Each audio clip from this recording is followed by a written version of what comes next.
जय श्री राधे, जय जय श्री राधे। भक्तजनों, कल हमने आपको पूतना वध के बारे में बताया था कि परमात्मा ने कैसे पूतना का वध किया और उन्हें मोक्ष की प्राप्ति कराई। ऐसे ही भक्तजनों, परमात्मा ने बहुत से राक्षसों को मार मार कर उन्हें मोक्ष प्रदान किया। तो भक्तजनों, ब्रज में आनंद होते हुए बहुत दिन हो गए थे। जब से परमात्मा का जन्म हुआ था तो ब्रज में तो आनंद ही आनंद हो रहा था, परंतु आनंद होते हुए बहुत दिन हो गए तो एक दिन भगवान ने करवट ली कि अब कुछ नया किया जाए। आनंद होते बहुत दिन हो गए हैं। उस समय अभिषेक में उसी दिन बालक के जन्म नक्षत्र का योग भी था। तो सब ब्रज युवा और युवतियां नंद बाबा के महल में आई, गीत गाने लगी, मंगल गान करने लगी, नाचने लगी, उत्सव मनाने लगी। तब इसी भगवान को नींद आ जाती है और यशोदा माँ उसको सट्टा के नीचे वाले पल्ले में शयन करा देती है कि भगवान कहते हैं मुझे सोने का करते हैं कि हाँ मुझे तो नींद आ रही है। और मैया सुलाने, जो सट्टा होता है भक्तजनों, वो उसके गाड़ी होती है, बैल नहीं होते, उसको बोलते हैं।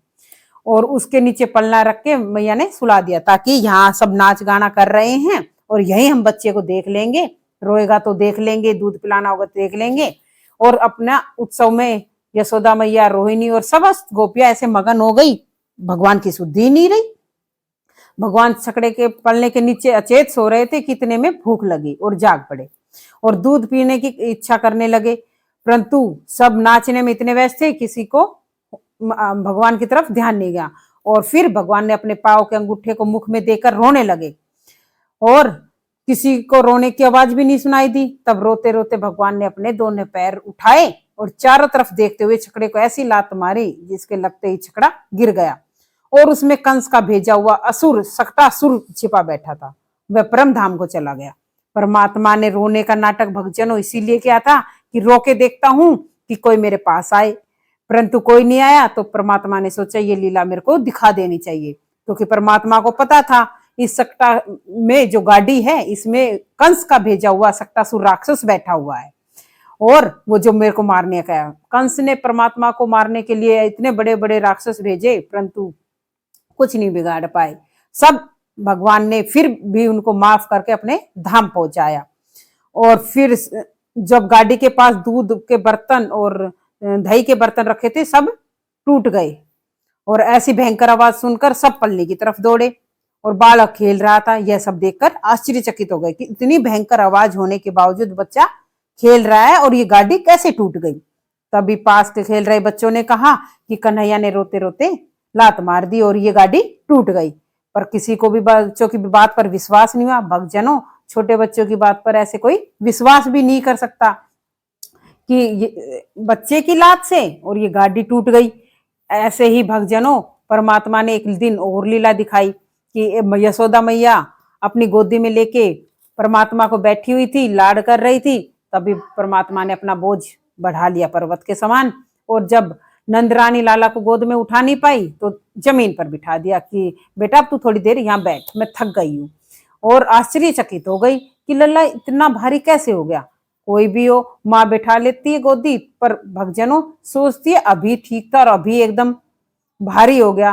परंतु फिर भगवान का भजन करते हुए अपने काम धंधे में लग गई। भक्तजनों, माता पहले ये सोचती कि काम कर लूं फिर बच्चे को देखूंगी। थोड़ा सा बच्चा चुप होता है, माता उसको बिठा के खिलौने लगा के और फिर अपने काम में व्यस्त हो जाती। इसी तरह माता यशोदा भी लल्ला को बिठा के अपने काम में लगी।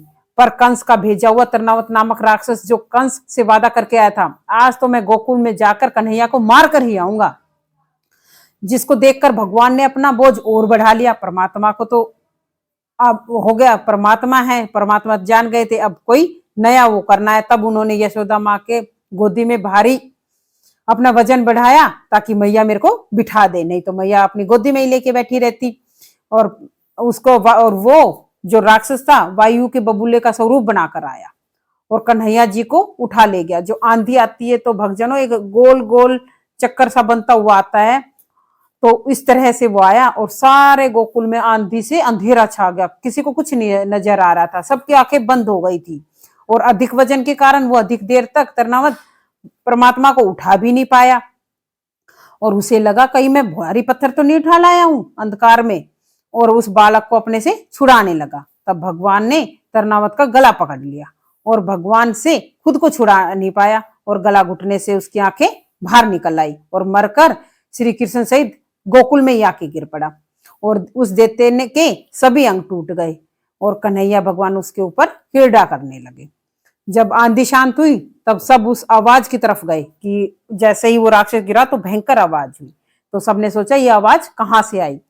तो देखने गए तृणावत मरा पड़ा है और बालक उसके ऊपर खेल रहा है। सब तब जल्दी से मैया ने अपने बच्चे को गोदी में उठाया और नजर उतारने लगी। भक्तजनों, माँ एक ऐसी चीज है, जब बच्चा कोई नई चीज करता है, नया काम करता है तो कहती है मेरे बच्चे को नजर ना लग गई हो, तो तुरंत नजर उतारती है। इसी तरह यशोदा मैया दिन में पता नहीं कितनी बार मेरे परमात्मा की नजर उतारती थी कि लल्ला को नजर लग गई होगी। तब सभी गोकुलवासी आश्चर्यचकित हो गए और बालक को राक्षस आकाश में उड़ा ले गया था। वहां मृत्यु के मुख से छुटकर कुशल क्षेम में बालक बच गया। सब ये कहने लगे कि ये राक्षस जो है भगवान को उठा ले गया, तो बच्चे को उठा ले गया। उन्हें नहीं पता गोकुलवासियों को ये भगवान है, वो समझ रहे हैं ये बच्चा है, बच्चे को उठा ले गया था। परंतु परमात्मा से धन्यवाद करने लगे कि हे भगवान, हमारे कितने पुण्य होंगे जिससे ये बच्चा हमारा सकुशल बच गया, हमने बहुत तप किया है।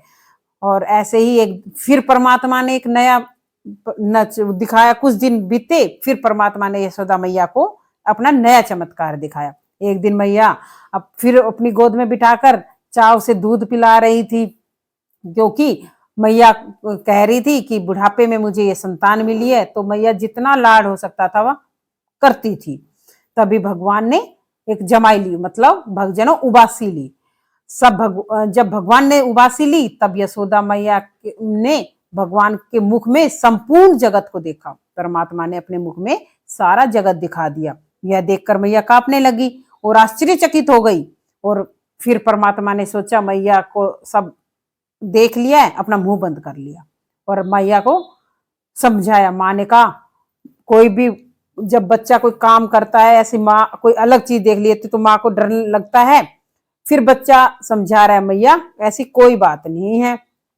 फिर मैया के ऊपर से भगवान ने माया का जाल हटाया और मैया ये सब बातें भूल गई। इस तरह भगवान लीलाएं करते रहे और राक्षसों मारते रहे। परमात्मा ने पता नहीं, कंस ने परमात्मा को मारने के लिए कितने राक्षसों को भेजा भक्तजनों, और वो भगवान उन राक्षसों को मार मार कर अपने धाम भेजते रहे, उनको मोक्ष प्राप्त करते रहे।